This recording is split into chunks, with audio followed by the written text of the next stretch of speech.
All right, so that's a real fun sequence to throw in when you're improvising. It freaks people out. It freaks me out when I play it sometimes. What I'm going to do is go to the 7th, 9th, and 11th frets and only use those throughout all the strings.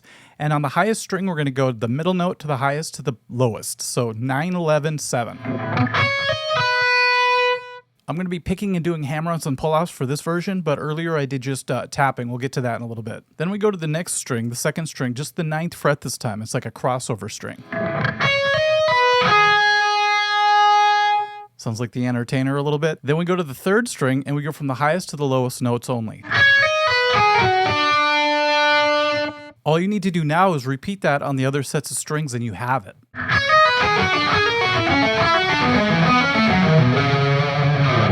Now, if you want to do it like I did at the top of this video, you have to actually do a Satriani type of dampening. So I reach over with my finger and I just hold the strings right over here by the 1st fret, and that kills the strings, and then you could just tap everything.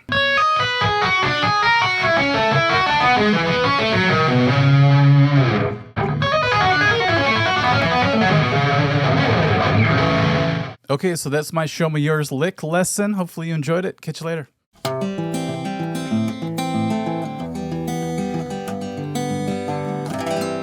Hi, my name is Kelly from Casey's Music Method, and I specialize in lessons for children and beginners. Thanks, Mike, for allowing me to do a cameo on your channel.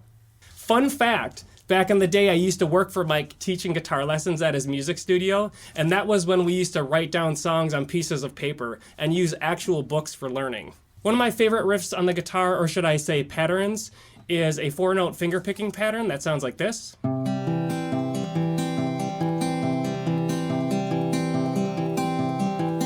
It's called Travis picking. I really like this pattern because you can just apply it to basically any chord and it makes it sound awesome, like there are 2 guitars playing at the same time. You can start by playing a C major down here. It was probably one of the first chords that you learned on the guitar. And it's a 4-note pattern. You're gonna play the 5th string with your thumb, the 3rd string with your pointer finger, the 4th string with your thumb, and the 2nd string with your middle finger.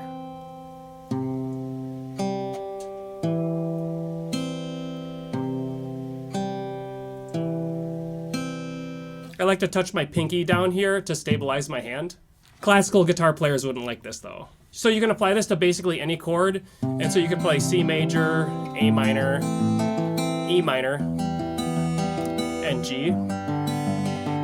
But if you play E minor and G, the pattern changes slightly. You'll have to play the 6th string first, and then continue with the remainder of the pattern the same way. You can also vary the pattern like this. Or you can do different groups of strings.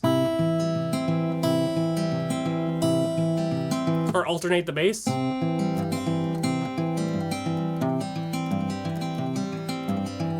The possibilities are endless. Hey there kids, it's your good buddy Uncle Ben, and I want to show you this lick that's hotter than Cindy Crawford wearing wool socks in the summertime.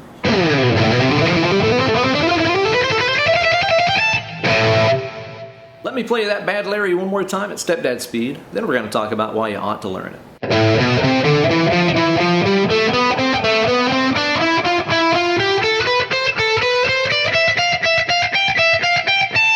That hot little piece of alternate picked action is in the A minor scale. That's A, B, C, D, E, F, G.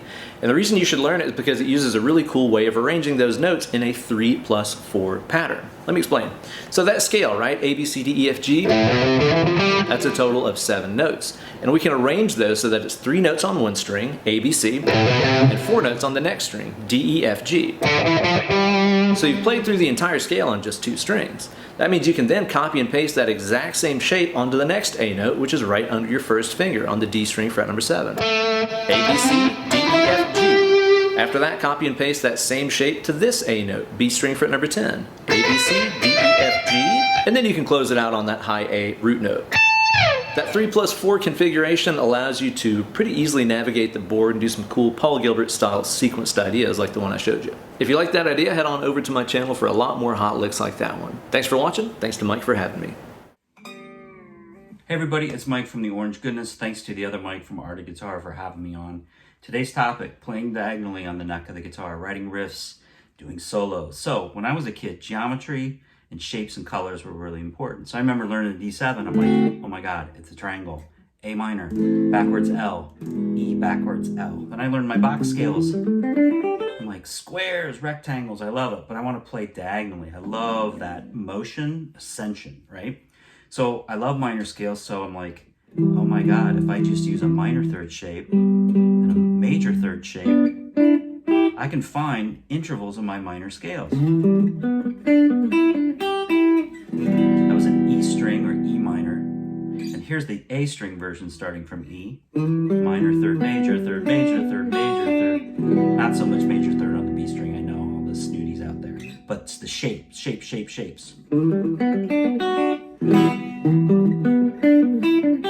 There's just such a new flow for me, playing diagonally. That's where it's at.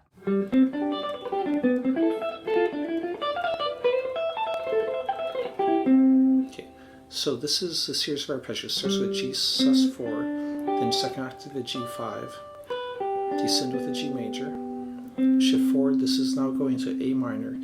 I'm going to bring my first finger forward, and that's the same shape I used back here that has just the power chord, leaving the third off in the second octave.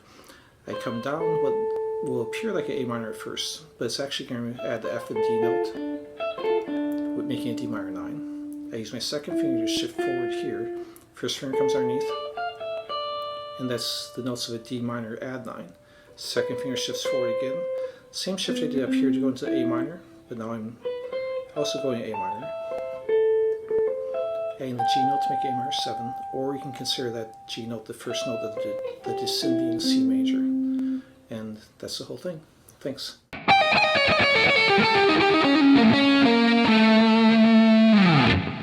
All right, that was a lick from the solo in the song Nibiru by the band Beastface.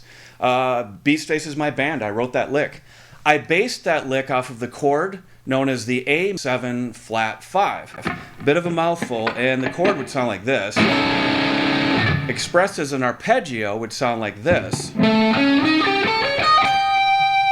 So then the lick has a picking pattern that's pretty important. It's more of an inside picking thing than just consistent alternate picking. Also, the fingering is extremely important and goes like this.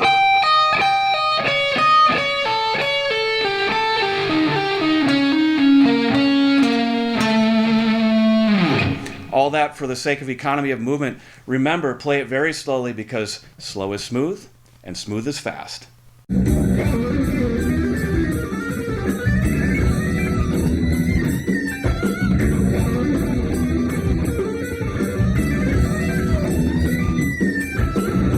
So this lick uses my favorite scale, which is the blues scale in E, but also adding a major seventh, so you get this 7-note blues scale.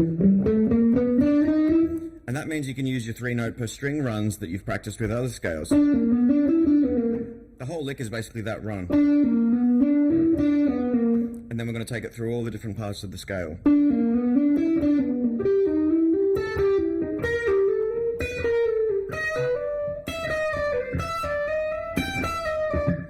So that's basically it. You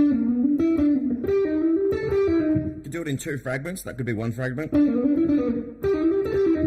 Okay, move up to your root position.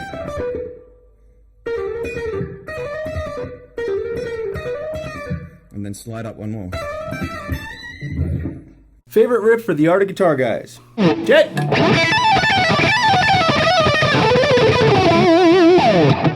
I play that riff too much. Here, let me show it to you slow. It comes from going like this. And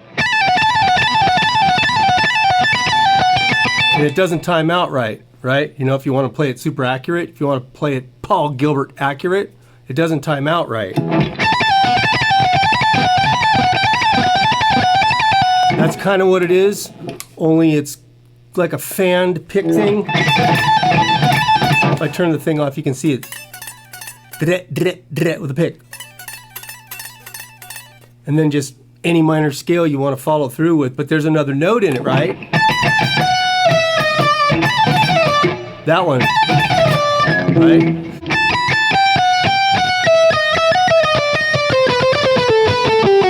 See what I mean? But there's another note in it as it goes down, right? That dip.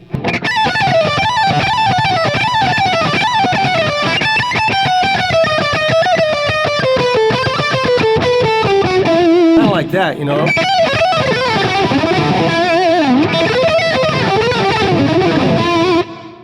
Everybody, it's Bruce Kulick, and I have an exciting solo from the Crazy Nights album to share with you. I'll only play along to Turn on the Night, and then it's a little slower, the track, so that the articulation and some of the clarity can come through. Then I'll show you some tips on how I do it. So here we go.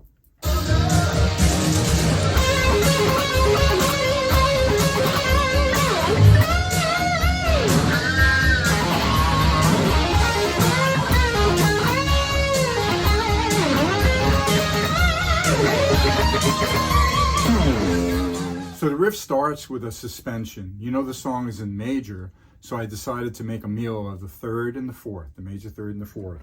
And then I made an interesting pattern with it.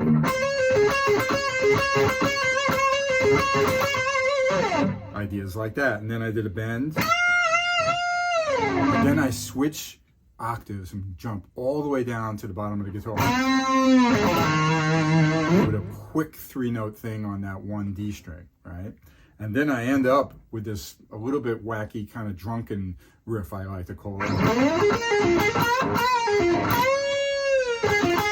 Because I kind of repeat it and then I overbend it. My favorite part of the solo is how I climb. First I'm going, which is off of the third, the fourth, and the fifth bent. But then I go using the root, the ninth, and the major third, and then bending that, which gave it a nice climatic ending. So a really cool solo. Let's listen to it one more time.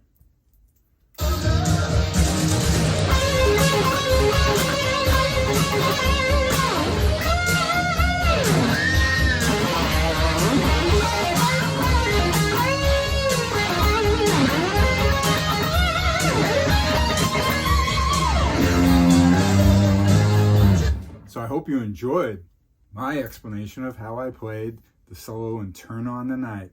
Check out my website, brucekulick.com, for all things Kulick. Thanks again, and art of guitar, you rule.